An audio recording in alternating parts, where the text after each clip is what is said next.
오늘 말씀의 제목은 이제 아브라함의 탄원입니다. 이제 본문을 보면 그 아브라함이 소돔과 고모라의 심판 소식을 하나님께로부터 듣고 이제 중보하며 이제 기도하는 내용이 기록되어 있죠. 아브라함은 나그네 세 분을 지극히 대접을 하죠. 나그네 일행은 소돔과 고모라의 죄악을 확인하러 가는 하나님과 두 명의 천사였습니다. 먼저 기도의 사람은 사람을 사랑하고 사람을 잘 대접하는 사람이어야 하구나를 깨닫게 됩니다. 왜냐하면 누군가를 위하여 기도할 수 있는 마음이란 어떤 마음이겠습니까? 그 사람을 사랑하지 아니하고서는 기도할 수 없고 또 사람을 대접하려고 하는 마음 없이는 기도할 수가 없습니다. 예수님께서는 대접은 율법과 선지자의 대강령이라고 하셨죠. 그래서 이렇게 대접을 하면 반드시 상이 따르게 되어져 있습니다. 예수님도 천국에 들어가는 그 무리들, 그 양과 염소의 무리를 구별할 때에 양의 무리들에게 뭐라 그래요? 어린 소자를 대접한 것이 곧 나를 대접한 것이다. 염소의 무리들에게는 어린 소자에게 너희가 대접 안 했기 때문에 곧 나를 대접하지 않은 것이다 라고 말씀을 합니다. 그래서 대접은 뭐 물질적인 그런 대접도 있지만 기도가 큰 대접이라 저는 믿습니다. 돈도 안 들고 하는 그 대접 아니겠습니까? 그러나 돈보다도 큰 대접입니다. 사랑과 그 마음을 온통 쏟아야 예수님께서 겟세마네 동산에서 피땀 흘려 기도하신 그 기도가 그냥 쉬운 기도는 아니지 않습니까? 진정 사랑의 마음으로 하는 기도가 또 이런 기도가 되어야 되고 또 우리 저나 여러분이나 이런 기도의 사람이 되기를 원합니다. 자, 아브라함의 대접을 잘 받은 하나님은 이제 아브라함에게 먼저 축복하지요. 내년 이맘때에 아들을 낳을 것이다. 이 말을 들은 이제 사라가 속으로 웃으면서 내가 뭐 노쇠했고 내 주인도 늙었는데 무슨 즐거움이 있겠느냐. 즐거움이라는 아들을 낳는 즐거움이죠. 있을 수 없다라고 얘기하니까 하나님은 아브라함에게 여호와께서 능하지 못한 일이 있겠느냐라고 이제 하면서 사라에게 아들이 있을 것이다. 내년에 내가 다시 또 오겠다라고 말씀을 합니다. 아브라함이 이제 하나님의 일행을 전송하러 나갔을 때에 하나님께서는 이런 말을 하죠. 내가 하려는 것을 아브라함에게 숨기겠느냐. 할렐루야. 하나님이 여러분에게 이러한 비밀을 이야기해 주는 그런 벗이 되기를 바랍니다. 그러니까 예레미야서 보면은 부르짖어라 그리하면 은밀한 것을 너희에게 알려준다라고 했을 때에 그 부르짖음이란 그냥 막 고래고래 소리 지르는 게 아니라 하나님과의 관계에 깊이 들어간 걸 얘기하는 거죠. 그러니까 그 간절함이 있기 때문에 하나님께서는 간절하게 자기를 찾는 사람에게 자신의 비밀을 알려줄 수밖에 없는 겁니다. 하나님도 입이 근질근질합니다. 믿습니까? 입이 근질근질해. 마땅히 얘기할 사람이 없어서 못하고 있을 뿐이지 누군가 마음에 맞는 사람이 있으면 하나님도 이야기하고 싶다 이 말입니다. 자기의 비밀을 이제 알려주게 되는데 지금 아브라함이 그런 이제 하나님 보실 때 그런 사람이에요. 소돔과 고모라의 멸망을 알려줍니다. 이 말을 들은 아브라함은 이제 본격적으로 하나님 앞에 탄원하며 이제 기도를 하죠. 주께서 의인을 악인과 함께 멸하려 하시나이까. 그 성 중에 50명의 의인이 있으면은 용서해 주시고 의인을 악인과 함께 죽이신다는 것은 매우 부당합니다. 이렇게 세상을 심판하는 것은 하나님의 정의가 아닙니다. 아주 똑부러지게 얘기하죠. 이 말을 들은 하나님은 맞잖아요. 그래서 아브라함의 요구대로 내가 만일 소돔 성읍에서 의인 50명을 찾으면 그들을 위해서 모두 다 용서해 주겠다라고 말씀을 합니다. 자, 이런 식으로 이제 아브라함의 탄원은 6번에 걸쳐 기도하게 되고 10명까지 내려가게 되죠. 하나님의 대답은 항상 같아요. 그래, 뭐 45명이 있으면은 40명이 있으면 30명이 있으면 20명이 있으면 10명이 있으면 용서해 주겠다. 그러니까 결국 아브라함은 더 이상 기도할 수 없었습니다. 하나님이 찾는 의인이 없음을 깨달았기 때문이에요. 왜 한 명까지는 안 물어봤을까? 물론 이제 롯도 있습니다만은 그 성에 너무 비참하지 않습니까? 한 명도 없다. 정말 이 세상이 너무나 험악한 거 아니겠어요? 그래서 거기는 남겨둔 것 같아요. 우리도 뭐 너무 비참한 모습을 보이기는 싫지 않습니까? 그 자신을 어느 정도 이렇게 보여주기 쉽지 않는 아브라함의 기도가 그런 기도 같아요. 하나님이 한 명까지 있으면 어떡하겠습니까? 그런데도 한 명 있으면은 내가 용서하겠다 그러면 얼마나 비참합니까? 그럴 수가 없는 거예요. 자, 아브라함은 포기하지 않고 6번에 걸쳐 소돔과 고모라에 사는 백성들을 위하여 기도를 했죠. 소돔 성 안에 이제 조카 롯이 그 가족들이 살고 있습니다만은 그들을 위해서 탄원한 적은 없어요. 그러니까 조카 가족을 위해서는 그 다음 문제고 일단 아브라함은 하나님 앞에 큰 그 기도를 드리고 있었어요. 그 소돔 상에 소돔에 살고 있는 롯과 롯의 가족들 그 어느 누구의 이름도 부르지는 않았습니다. 이것을 볼 때 아브라함은 소돔과 고모라에 살고 있는 영혼들을 진심으로 사랑했다라는 것을 볼 수 있어요. 그들이 하나님께로부터 멸망을 당한다는 사실을 믿고 있는 거죠. 믿고 있는 것이고 그 일에 대해서 안타깝게 생각하고 있는 것입니다. 기도란 말로만 하는 것이 아니죠. 마음이 가야 기도할 수가 있어요. 뭐 우리가 앉아서 기도한다고 기도가 되는 것은 아닙니다. 마음이 가도록 우리가 힘써 노력을 해야 됩니다. 이런 그 마음은 어떤 마음이겠어요? 당연히 이제 뭐 사랑의 마음이죠. 사랑의 마음이 있어야 됩니다. 아브라함이 소돔과 고모라에게 어떤 사랑의 빚을 지었기 때문에 이런 기도하는 것도 아니에요. 조카 롯이 이제 그 창세기 14장을 보면은 그 그돌라오멜 연합군이 쳐들어와 가지고 그 포로로 잡혀간 일이 있지 않습니까? 조카 롯만 잡혀간 게 아니라 소돔 성민이 붙잡혀 간 거예요. 재산 다 빼앗기고 그거를 이제 아브라함이 자신의 집에 있는 사병 뭐 318명과 또 주변에 있는 그 동맹하는 사람 같이 모아서 이제 쳐들어가서 무사히 하나님의 은혜지요. 하나님의 은혜로 조카 롯도 구원해 오고 사람들도 구원해 옵니다. 이때도 이제 소돔 성민을 위하여 목숨을 걸고 싸운 적도 있습니다. 왜 아브라함은 자기와 별로 상관이 없어 보이는 이제 소돔과 고모라 백성들의 구원을 위하여 이렇게 6번이나 기도를 했을까? 그 이유가 있습니다.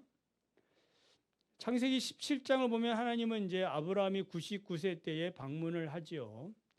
그러니까 아브라함이 이제 하가를 통하여 누구를 낳습니까? 이스마엘을 낳았어요. 이스마엘을 낳은 지 이제 13년이 지나서, 그러니까 86살에 이스마엘을 낳는데 이제 99세 때 하나님이 찾아오셨으니까 그동안에 뭐 했다는 거예요? 하나님과 아브라함 사이가 교제가 있었다 없었다?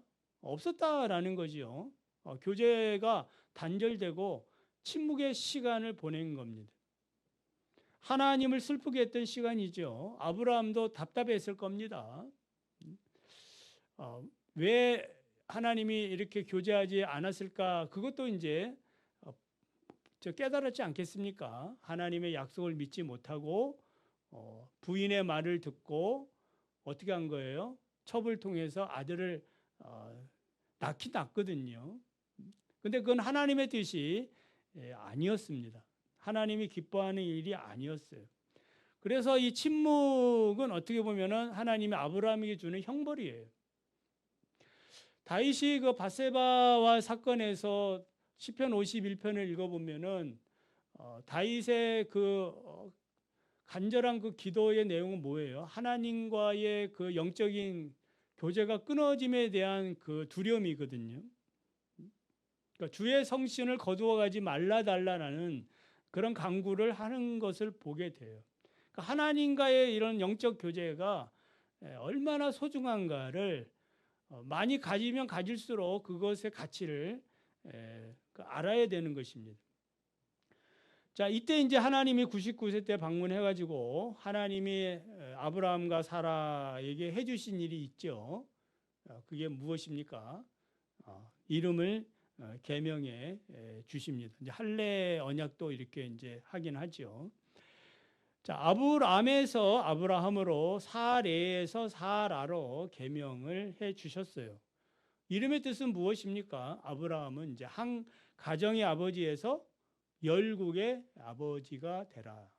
그리고 사레도 한 가정의 어머니에서 열국의 어머니로 살라는 그런 복을 내려 주신 겁니다. 현실적으로 볼 때 아브라함과 사라는 열국의 아버지도 아니고 열국의 어머니도 아니에요. 왜냐하면 지금 현재 뭐 자식이라고 해봐야 첩에서 난 자식 이스마엘 하나뿐이거든요. 그래도 아브라함은 사람들에게 내 이름은 뭐라고 부르라고 얘기하겠습니까? 아브라함으로 불러라. 아브라함이 아니고 아브라함. 열국의 아버지다. 이 쉬운 일은 아니죠. 열국의 아버지다. 나는 오늘도 부자다. 부자다. 이 부자의 그런 그 생각을 갖고 사는 거와 또 비슷합니다. 근데 이 약속은 이제 하나님이 해주신 거니까 확실한 거지요. 믿음으로 부르지 아니하면 부를 수 없는 이름이에요. 저희 집 큰아이의 이름은 이제 한나입니다. 이한나.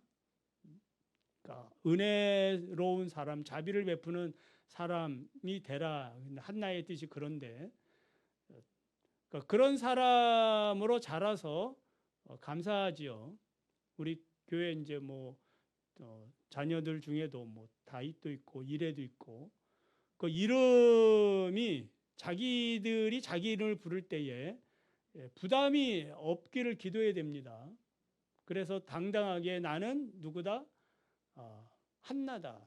나는 모세다. 여호수아다. 이번에 뭐 그 싱어게인 뭐 3에서 그 이삭 아닙니까? 이삭.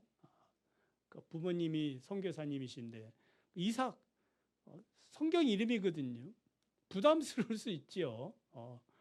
자기 마음대로 어디 가서 하지도 못하고 쟤는 분명히 기독교인 같은데 그러니까 그 이름에 대한 믿음으로 부를 때에 지금 아브라함은 지금 어떻게 하고 있는 거예요? 자기 이름을 믿음으로 부르고 그 이름답게 살고 있는 거예요.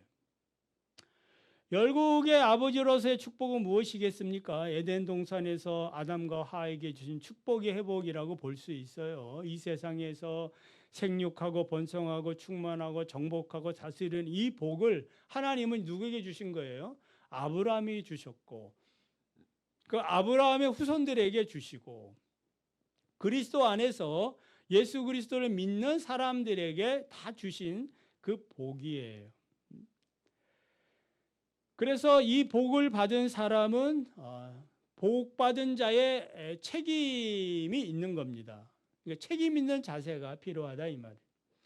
에덴 동산에서 인류는 아담과 하와는 이 책임을 다하지 못하고 실패하고 말았지요.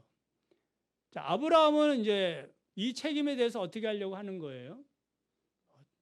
다 그 완수를 하려고 노력하는 겁니다. 그게 이제 대표적인 일이 소돔과 고모라의 멸망 소식을 듣고 기도하는 일이었다 이 말입니다. 중요하죠. 아무 관계 없는 게 아닙니다. 자신의 삶의 그 의미와 목적과 관련이 있는 거예요. 다른 사람들이 알아주든지 알아주지 못하는지 아무 상관없지요. 하나님께서 나에게 주신 사명이거든요. 이 사명을 따라 살아가는 것이 중요합니다. 본문 18절 19절을 보면은 아브라함의 계명과 같은 동일한 의미가 나오지요. 아브라함은 강대한 나라가 되고 천하 만민이 그로 말미암아 복을 받게 될 것이 아니냐. 내가 그로 그 자식과 건속에게 명하여 여호와의 도를 지켜 의와 공도를 행하게 하려고 그를 택하였다. 벌써 이게 지금 삶의 이 자세가 다른 겁니다. 강한 나라예요. 천하 만민이 복을 받아요. 의와 공도를 행하게 하는 그러한 사람이 되었다 이 말이에요. 누가? 아브라함이고 또 우리 충신에 속해 있는 모든 성도들이 이러한 복을 받은 줄 믿습니다. 여러분이 이런 의와 공도를 행하게 하려는 이 하나님으로부터 막중한 이 책임을 받은 사람들이에요. 그러니까 책임 있는 태도를 갖는 것이 맞지요. 목사로서의 책임, 장로로서의 책임, 권사와 집사로서의 이런 책임들이 이게 바르게 딱 정립이 되어져야 한다 이 말입니다. 그럴 때에 내가 그래도 장로인데 권사인데 기도해야지, 예배 잘 드려야지, 하나님 잘 섬기는 본을 보여야지, 이렇게 하는 것이 이게 책임 있는 자세다 이 말이에요. 그래서 아브라함의 탈언은 이 책임감이 무엇인가, 하나님께 복을 받은 자가 어떤 태도로 기도를 해야 되는가에 대해서 우리에게 가르쳐주고 있어요. 우리들도 아브라함처럼 열국의 아버지로 살기를 바랍니다. 이것은 우리가 받은 축복이에요. 부담이 아니고 축복입니다. 영광이에요. 또 영권이에요. 물건도 여기서 흘러나오는 거죠. 그래서 우리가 아브라함처럼 열국의 아버지로 어떻게 살면 되는가? 처음에도 말씀드렸듯이 큰 마음, 큰 사랑의 마음으로 우리가 살면 됩니다. 열방과 교회와 성도들, 이웃들을 가슴에 품고 기도를 해야 합니다. 디모데전서 2장 1절 2절을 보면은 그러므로 내가 첫째로 권하노니 모든 사람을 위하여 간구와 기도와 도고와 감사를 하되 임금들과 높은 지위에 있는 모든 사람을 위하여 하라. 그러니까 나라와 민족, 세계 선교, 북한 형제, 노숙자들, 고통받는 우리의 이웃들을 위하여 우리의 기도의 영역들이 넓어져야 합니다. 자, 이런 기도들이 작은 기도 아니고 이제 큰 기도이죠. 사랑의 기도가 필요하고요. 이 사랑의 기도는 예수님께서 십자가에서 보여주신 그런 기도의 모범이기도 합니다. 십자가에서 아버지 저들을 용서해 주십시오. 저들이 하는 일을 알지 못합니다. 진정 용서의 기도를 해 주신 거죠. 큰 마음의 기도고 큰 사랑의 기도입니다. 70번씩 7번이라도 사랑과 용서하는 기도고, 우리 지난주에 말씀을 드렸듯이 다니엘의 70일의 기도이기도 해요. 70일의 기도, 무슨 기도인지 알겠죠? 제 용서함을 위한 기도입니다. 예수 그리스도께서 오셔서 참된 용서, 모든 인류를 구원하기 위한 이런 용서. 우리가 이런 모든 인류까지는 안 가더라도 내가 속해 있는 우리 교회 성도들만큼이라도 우리가 기도해야 하고, 또 그들을 위하여 살아가야 됩니다. 아브라함이 6번에 걸쳐 기도할 때 그 마음은 어떠했을까요? 송구스러운 마음으로 내 주여 노하지 마십시오. 내 주여 노하지 마십시오. 한 번만 더 내가 간구합니다. 자, 왜 이렇게 기도합니까? 포기할 수 없는 겁니다. 하나님의 심판은 작정되어 있는 것 같고 하나님이 하시면 하시는 거 아니겠습니까? 그러니까 하나님을 설득하려고 지금 애를 쓰고 있는 거예요. 지금 아브라함은 6번 기도했지만 우리는 어떻게 기도해야 되겠어요? 3번? 2번? 할 때까지, 응답이 될 때까지 계속해서 포기하지 마시고 하나님께서는 이렇게 기도하는 사람을 결코 나무라하지 않습니다. 기뻐하시겠죠. 네가 믿음으로 나를 구하는구나. 그래서 나중에 이제 소돔 고모라 멸망할 때 보면 그 조카 롯이 그 2딸 관계 나중에 이렇게 3명만 구원받지만은 아브라함을 생각해서 그러니까 하나님의 생각함이 있는 거예요. 그거는 우리는 잘 모르겠고 우리가 할 일을 하며 하나님께서는 우리를 위해서 생각해 주는 것들이 많아요. 여러분 그 복을 받으시길 바랍니다. 그 생각해 주셔서 받는 복이 뭐 제한이 있겠습니까? 건강일 수 있고 물질일 수도 있고 명예일 수도 있고 많은 것들이 있습니다. 자, 말씀 맺습니다. 아브라함의 기도는 한 영혼에 대한 사랑의 기도였고 절규였습니다. 포기할 수 없는 간절함이었고 하나님 우리에게 원하시는 것이 있다면 무엇일까요? 기도의 회복이고 기도의 회복은 곧 사랑의 회복입니다. 영혼 구원을 위한 간절함이 회복되기를 원합니다. 하나님이 아브라함의 기도를 듣고 싶어 하셨듯이 왜 듣고 싶어 했을까요? 그러니까 얘기해 준 거지요. 소돔 고모라의 그 비밀을 얘기해 주지 않습니까? 얘기해 주는 이유는 무엇 때문에? 기도 듣고 싶다 이 말이에요. 오늘날도 동일해요. 무엇인가 내 마음속에 기도할 마음이 딱 이렇게 들 때에 누가 주신 거예요? 하나님이 알려준 거다 이 말이에요. 하나님이 나에게 사인을 준 겁니다. 그렇다면은 이 사인을 받았으니까 어떻게 해요? 하는 겁니다. 그 결과는 또 하나님께 있는 거니까 우리는 하는 게 우리 할 일이에요. 왜 하나님께서 안 들어주십니까? 그게 아니고 그건 하나님의 선한 뜻이 있는 거 아니겠습니까? 그거는 우리는 잘 모르고 그러나 우리가 할 수 있는 그 범위 내에서 하나님께 기도하고 그 기도를 하나님은 기뻐하시고 그럴 때에 하나님은 다른 또 방법의 길을 우리에게 또 열어주셔서 복을 내려 주시는 줄 믿고 이런 우리 기도의 영역들이 넓어지기를 바랍니다.